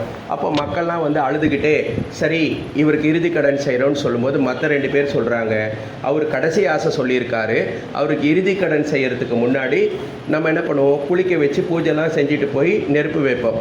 ஆனால் அவருக்கு நெருப்பு வைக்கிறதுக்கு முன்னாடி குளிக்கெல்லாம் வைக்கக்கூடாது, அப்படியே கொண்டு போய் நெருப்பு வச்சிடணும்னு இவர் சொல்லியிருக்காரு அப்படின்னு சொல்லுவாங்க. சரி, அவருடைய கடைசி ஆசை அதுன்னா அப்படியே நாங்கள் செய்கிறோம் சொல்லிட்டு என்ன பண்ணுறாங்க, அந்த இறந்து இருக்கக்கூடிய அந்த சிரிக்கும் புத்தரை கொண்டு போய் மயானத்தில் வச்சு நெருப்பு வைக்கிறான். நெருப்பு வச்சானா இல்லையோ, அதுலேருந்து புஷ்வானம் சங்கு சக்கரம் டஸ்ஸு புஷ்ஷுன்னு வெடிக்குது, எல்லாம் சுற்றுது. எல்லாம் பார்த்த உடனே அழுதுகிட்டு இருந்த எல்லாரும் சிரிக்க ஆரம்பிச்சிட்றான். உயிரோடு இருக்கும்போதும் அவன் சிரிக்க வச்சான், இறந்தும் எல்லாரும் என்ன பண்ணுறான், சிரிக்க வைக்கிறான். ஆனால் நம்ம இருக்கும்போது எல்லாரையும் அழ வைக்கிறோம். அந்த மாதிரி சூழ்நிலை இருக்கக்கூடாது அப்படின்னு சொல்கிறாங்க. சரி, இறைவனுடைய அருளை பெறணும் அப்படின்னு என்ன சொல்கிறாரு பகவான், நீங்கள் கதறி அழணும்னு சொல்கிறார். மாணிக்க வாசக பெருமானி என்ன சொல்கிறார், அழுதால் உன்னை பெறலாமேன்னு சொல்கிறார். அழுதால் உன்னை பெறலாமேன்னு என்ன கோயிலுக்கு போய் உட்காந்து அழணும்னு அர்த்தம் அது கிடையாது. இறைவனுடைய திருவடியில் நம்மளை முழுமையாக சமர்ப்பிச்சிடணும். முழுமையாக அவர் திருவடியில் நம்ம சமர்ப்பிக்கின்ற பொழுது அவருடைய அருள் நமக்கு கிடைக்கும்னு சொல்கிறார். அதை தான் நாவுக்கரசு பெருமானும் என்ன சொல்கிறாரு, என் கடன் பணி செய்து கிடப்பதே தன் கடன் அடியேனையும் தாங்குதல் அப்படி சொல்கிறார். அந்த கிடப்பதே அப்படிங்கிற வார்த்தை தான் அங்கே ஹைலைட்டு. என்னன்னாக்கா என் கடன் பணி செய்து இருப்பதே சொல்லியிருக்கலாம், அல்லது என் கடன் பணி செய்து வாழ்வதேன்னு சொல்லியிருக்கலாம். ஆனால் அவர் என்ன சொல்கிறாரு? என் கடன் பணி செய்து கிடப்பதே அப்படின்னு சொல்கிறார். கிடப்பதுன்னா எதை சொல்கிறாரு? அக்னியில் சொல்கிறார். இப்போ ஒரு கட்டையோ மட்டையோ இங்கே கிடக்குதுன்னா அதை அந்த பொருளுக்கு உரியவனாக வந்து அதை இந்த இடத்துலேருந்து அந்த இடத்துக்கு எடுத்து வைக்கிற வரைக்கும் அதை அந்த இடத்த விட்டு நகராது. அப்போ என்ன பண்ணணும்? நாம் அந்த கட்டை மட்டை மாதிரி அப்படியே கிடக்கணும். நமக்கு உடையவன் யார்? அந்த இறைவன். அந்த மாதிரி முழுமையாக அவன் திருவடியில் நம்ம சமர்ப்பிக்கின்ற பொழுது அவனையும் என்ன பண்ணுவான்? தன் கடன் அடியனையும் தாங்குதல் அப்படின்னு சொல்லிட்டு நம்மளுடைய முழு பொறுப்பையும் அவன் ஏற்றுக்குவான். ஆனால் நாம் எப்படி இருக்கிறோம்? அந்த மாதிரி இருக்கிறோமா அப்படிங்கிறதுக்கு தான் நாம் எப்படி இருக்கணும் இறைவன்கிட்ட பக்தி அப்படின்னா, இதையே தான் என் கடன் பணி செய்து கிடப்பதே அப்படின்னு நாவுக்கரசு பெருமான் பாடியதை ராமகிருஷ்ணர் என்ன சொல்கிறாரு? நீங்கள் இறைவன் முன்னாடி பூனைக்குட்டி அவங்க அம்மா கிட்ட எப்படி இருக்குதோ அந்த பாவனையோடு இருக்கணும் அப்படின்னு சொல்கிறார். இதை தான் நம்ம சாஸ்திரங்களில் வந்து மர்க்கட நியாயம், மார்ஜர நியாயம் அப்படின்னு சொல்லுவாங்க. மர்க்கடம்னா குரங்கு, மார்ஜரம்னாக்கா பூனைக்குட்டி. பூனை இந்த குரங்கு என்ன பண்ணும்? குரங்கு வயிற்றில் குட்டி இருக்கும். அந்த குட்டி என்ன பண்ணும்? அம்மா வயிற்றை கட்டி பிடிச்சிக்கும். ஆனால் அம்மா குரங்கு கிளை தாவும். இந்த குரங்கு குட்டி கவனக்குறைவாக அங்கங்கே வேடிக்கை பார்த்ததுன்னா வயிற்றுலேருந்து பிடுங்கிட்டு கீழே விழுந்து அடிபட்டுக்கும். ஆனால் பூனைக்குட்டியை பார்த்துருக்கோம் நாம். அது என்ன பண்ணும்? அம்மா வாயில் கவிட்டு போகும். இந்த குட்டியோடைய முழு பொறுப்பையும் யார் ஏற்றுக்கிட்டாங்க? அம்மா ஏற்றுக்கிட்டாங்க. எவ்வளவு தான் தாவுனாலும் எப்படி குட்டிக்கரணம் போட்டாலும் அம்மா வாயில் இருக்கக்கூடிய அந்த பூனைக்குட்டிக்கு எந்த விதமான ஆபத்தும் இருக்காது. நாம் என்ன நினைக்கிறோம்? நாம் தான் பெரியவேன்னு சொல்லிட்டு குரங்கு குட்டி எண்ணத்தோடு தான் நிறைய பேர் இருக்கும். ஆனால் தான் என்ன பண்ணுறோம்? அம்மா குட்டி குட்டிக்கரணம் போடும்போது குரங்கு குட்டி கீழே விழுந்துற மாதிரி அடிபட்டுக்கிறோம். எப்போ வந்து அந்த பூனைக்குட்டி மாதிரி முழுமையாக நம்ம சரண் புக வைக்கிறோமோ அப்போ நமக்கு ஆபத்து வராதுன்னு சொல்கிறார். அதையே வேறு மாதிரி நமக்கு புரிகிற மாதிரி சொல்லுவார். ஒரு குழந்தை அப்பாவுடைய கையை பிடிச்சிக்கிட்டு ஆற்ற கடந்ததுன்னா அந்த குழந்தை ஆற்றுல விழுவதற்கான வாய்ப்பு இருக்குது. அதே சமயத்தில் அப்பா அந்த குழந்தை கையை பிடிச்சிட்டு ஆற்ற கடந்து போனார்னா எந்த சூழ்நிலையிலையும் அந்த குழந்தை வந்து ஆற்றுல விழுவதற்கான வாய்ப்பே கிடையாது. அப்போ இறைவன்கிட்ட நாம் எப்படி சரண் புகணும், எந்த அளவுக்கு நாம் செய்யணும் அப்படின்னு சொல்கிறார். அதே போல் சிலர் கேட்பாங்க, இது மாதிரி உருவ வழிபாடு சிறந்ததா அருவ வழிபாடு சிறந்ததா அப்படிங்கும் பொழுது அவருடைய மனநிலையை பொறுத்து அப்படி சொல்கிறார். கபீர்தாசர் என்ன சொல்லுவார்? சொல்லும் பொழுது உருவம் எனது தாய், அருவம் எனது தந்தை, ரெண்டு பேரில் யாரை நான் இகழ்வேன், யாரை நான் புகழ்வேன் அப்படின்னு சொல்லுவார். அதே மாதிரி தான் இப்போ உருவ வழிபாடு அருவ வழிபாடு எப்படி வந்ததுனாக்கா மக்களுடைய மனநிலைக்கு ஏற்ப அவர்கள் இறைவனை வழிபடுவதற்காக ஏற்படப்பட்ட ஒரு அமைப்பு தான ஒழிய நாம் உருவம் பெருசா அருவம் பெருசான்னு சொல்லி நாம் சண்டை போட்டுக்கிட்டு இருக்கிறதில்ல எந்த விதமான பலனும் கிடையாது. ஆனால் நம்மள என்ன பண்ணுறோம்? இப்போது அங்கங்கே சைன் போர்டு வச்சுருப்பாங்க ஹைவேஸில் போகும் பொழுது. இப்போ நாமக்கல் 50 கிலோமீட்டர், அடுத்தது இந்த பக்கம் போனால் ஆத்தூர் 60 கிலோமீட்டர் வச்சுருப்பான். என்றைக்குமே இந்த சைன் போர்டு வந்து ஆத்தூருக்கோ நாமக்கல்லுக்கோ போய் சேராது. அந்த மாதிரி தான் இந்த உருவ வழிபாடு சாஸ்திரங்கள் எல்லாம். அது சொல்லக்கூடிய பாதையை பின்பற்றி போனோம்னா நாம் அந்த ஊருக்கு போய் சேரலாம். ஆனால் நம்ம என்ன நினச்சிக்கிறோம்? சைன் போர்டையே பிடிச்சிக்கிட்டு இருக்கோம். சைன் போர்டு காட்டுற பாதையில் போனோம்னா தான் நம்ம இலக்கை அடைய முடியும் அப்படிங்கிறதையும் இங்கே தெளிவாக சொல்லிடுறாரு. அதே போல தான் நம்ம எங்கே இருக்கிறோங்கிறது முக்கியம் கிடையாது, எந்த மனோபாவத்தோடு இருக்கிறோங்கிறது தான் முக்கியம். அதுக்கும் வேடிக்கையாக ஒரு கதை சொல்லுவார். 2 நண்பர்கள் கிளம்புவாங்க. ஒருத்தன் சினிமாவுக்கு போகலாம்பா, ஒருத்தன் கோவிலுக்கு போகலாம் சொல்லுவான். கோவிலுக்கு போனவன் சினிமாவுக்கு போனவனே நினச்சிட்டு இருப்பான், சினிமாவுக்கு போனவன் கோவிலுக்கு போனவனே நினச்சிட்டு இருப்பான். ஆக இவன் பேசாமல் சினிமாவுக்கு போயிருக்கலாம், அவன் பேசாமல் இங்கே கோவிலுக்கே வந்திருக்கலாம். நம்மளில் நிறைய பேர் அப்படித்தான். நாம் எந்த மனநிலையோடு இருக்கவங்க தான் முக்கியமாக ஒழிய எந்த இடத்துல நாம் இருக்கோம் அப்படிங்கிறது முக்கியம் கிடையாது. அதே போல் சிலரெல்லாம் கேட்பாங்க, நாம் இந்த இல்லறத்தில் இருந்துக்கிட்டு மனைவி மக்களோடு இருக்கிறது வந்து ஆன்மீக வாழ்க்கைக்கு இடையூறு தானே அப்படின்னு சொல்லுவாங்க. அதனால் கல்யாணம் பண்ணிக்காமல் இருக்கிறதுனால பெட்டர் அப்படின்னு ஒருத்தர் வந்து கேட்கும்பொழுது அவர் சொல்லுவார், அப்படிலாம் கிடையாது. எப்படி இறைவனுடன் உண்மையான பக்தி வைக்கிறையோ அப்பொழுது உனக்கு உன்னுடைய மனைவி அரசர் தீயவர் அப்படின்னு யாரெல்லாம் நீ வந்து எதிரிகள்னு நினைக்கிறியோ, ஆன்மீக வாழ்க்கைக்கு இடையூறுன்னு நினைக்கிறியோ அவங்க எல்லாருமே உனக்கு அனுகூலமாகத்தான் நடந்து கொள்வார்கள் அப்படின்னு சொல்லுவார். இப்போ நாயன்மார்களுடைய வாழ்க்கை தான் இதற்கு உதாரணம். இப்போ இளையான்குடி மாற நாயனாரை எடுத்துக்கிட்டாலும் சரி, சிறுதொண்ட நாயனார் வாழ்க்கை எடுத்துக்கிட்டாலும் சரி, அறிவால் தாய நாயனார் வாழ்க்கை எடுத்துக்கிட்டாலும் சரி, அவங்க என்ன பண்ணுவாங்க, இறைவன்கிட்ட முழுமையான பக்தி வைத்திருந்த காரணத்தினால் அவர்களுடைய மனைவிகளும் அவர்களுடைய அந்த ஆன்மீக பாதைக்கு உறுதுணையாக இருந்தாங்க. இப்போ சிறுதொண்டருடைய வாழ்க்கையை பார்க்குறோம். இறைவன் என்ன கேட்குறாரு, அம்மா பிடிச்சிக்க, அப்பா அந்த குழந்தையுடைய கழுத்தை வெட்டணும் அப்படின்னு சொல்லுவார். எந்த அம்மாவாச்சும் ஒத்துப்பாங்களா? ஆனால் அந்த அம்மா அதுக்கு உடன்படுறா. அதெல்லாம் பகவான் ஸ்ரீ ராமகிருஷ்ணர் சொல்கிறார், எப்பொழுது நீ உண்மையாக இறைவனுடன் சரண் புகுகின்றாயோ அப்பொழுது மனைவி மற்றவர்கள் எல்லோரும் உன்னுடைய ஆன்மீக வாழ்க்கைக்கு முன்னோக்கி செல்வதற்கு உறுதுணையாகத்தான் இருப்பார்கள் அப்படிங்கிறத சொல்கிறார். அதற்கு இந்த நம்ம நாயன்மார்களுடைய வாழ்க்கை பெரிய உதாரணமாக நமக்கு இருக்குது. அதே போல் எல்லாம் கர்மயோகம், பற்றற்ற வாழ்க்கை வாழ் அப்படின்னு எல்லாம் சொல்கிறாங்க. சொல்லிட்டு போகிறது சரியாக இருக்குது, நடைமுறை வாழ்க்கையில் அது சாத்தியமா அப்படின்னு கேட்குறாங்க. நிச்சயமாக சாத்தியம்தான் அப்படின்னு சொல்லிட்டு அதுக்கு ஒரு அழகான உதாரணத்தை நமக்கு சொல்கிறார். என்ன சொல்கிறார், ஒரு பெரிய பணக்கார வீடு இருக்குது, அந்த வீட்டில் ஒரு வேலைக்காரமாக இருப்பாங்க. அந்த வீட்டு ஓனருடைய குழந்தைய அந்த அம்மா எடுத்து வச்சுட்டு கொஞ்சுவாங்க. கண்ணே மணியே முத்தே மாணிக்கமே அப்படின்னு சொன்னாலுமே கூட அந்த அம்மா மனசில் என்ன உணர்வோடு தான் கொஞ்சுவாங்க, இது நம்முடைய குழந்தை கிடையாது, நம்முடைய ஒரிஜினல் குழந்தை எங்கே இருக்குது, நம்ம வீட்டில் இருக்குது அப்படின்னு. அதே போல் இந்த உலகத்தில் வாழ்ந்தாலும் கூட இதெல்லாம் நமக்கு சொந்தம் இல்லை. எப்படி அந்த பணக்கார வீட்டில் வேலை செய்கிற வேலைக்காரி மாதிரி எல்லாத்தோடு இருந்தாலும் எதுலேயும் நம்ம இல்லாமல் இருக்கணும். அதுக்கு இன்னும் என்ன சொல்கிறாரு, வாத்து தண்ணியிலே இருக்கும், ஆனால் அந்த தண்ணி எதில் ஒட்டாது. மீன் சேத்துலேயே இருக்கும், சேறு அந்த மீன் மேலே ஒட்டாது. அந்த மாதிரி இந்த உலகத்தில் நம்ம இருந்தாலும் கூட நாம் எதை கூடயும் நம்மளை ஒட்டிக்காமல் நம்ம வாழணும் அப்படின்னு அந்த பற்றற்ற வாழ்க்கைக்கு சொல்கிறாரு. அதே போல் கடமையை எந்த இடத்துலையுமே அவர் திறக்க சொல்லலை, காட்டுக்கு போகணுங்கிறது சொல்லலை. இல்லறத்தில் இருந்தபடியே நாம் நம்முடைய கடமைகளை முறையாக செய்கின்ற பொழுது இறைவன் நமக்கு அருள் புரிவான். கடமை மூலம் கடவுள் அப்படிங்கிறது தான் இது. அதே போல் நாம் என்ன பண்ணுறோம், சாமிக்கிட்ட போய் 2 விதமான வேலைக்காரங்களை உதாரணம் சொல்லுவார். ஒரு வேலைக்காரன் என்ன பண்ணுவான், முதலாளி வரும்பொழுது வேலை செய்கிற மாதிரி நடிப்பான். இன்னொரு வேலைக்காரன் என்ன பண்ணுவான், முதலாளி வந்தாலும் வராட்டியும் நமக்கு விதிக்கப்பட்ட வேலை இதுதான் அப்படின்னு சொல்லிட்டு ஒழுக்கமாக அந்த வேலையை செய்வான். இது அந்த வேலைக்காரங்களுக்கு தெரியாது. அப்போ அந்த முதலாளி வரும்போது வேலை செய்கிற மாதிரி நடித்த வேலைக்காரன் ஒரு முறை அந்த முதலாளிகிட்ட எனக்கு கொஞ்சம் கடன் கொடுங்க சொல்லி கேட்பான். அப்போ அந்த முதலாளி என்ன சொல்லுவார், ஏற்கனவே நீ வாங்கின கடனே தேவைக்கு அதிகமாக போயிடுச்சு, உனக்கு கடனெல்லாம் இல்லையே சொல்லிடுவார். ஆனால் முதலாளி இருந்தாலும் இல்லாட்டி உண்மையாக வேலை செஞ்சவனுக்கு கேட்காமலே அவன் ஏற்கனவே வாங்கின கடனையெல்லாம் கூட அந்த முதலாளி தள்ளுபடி செஞ்சிடுவார். ஆக நாம் சாமி முன்னாடி போய் நடிக்கக்கூடாது, உண்மையாக நேர்மையாக இருக்கணும்னு சொல்கிறார். அப்போது குருவனுடைய ரோல் என்ன அப்படின்னு சொல்லும் பொழுது, இறைவன் வேற குரு வேற கிடையாது. இறைவனே தான் குரு வடிவாக வர்றான்.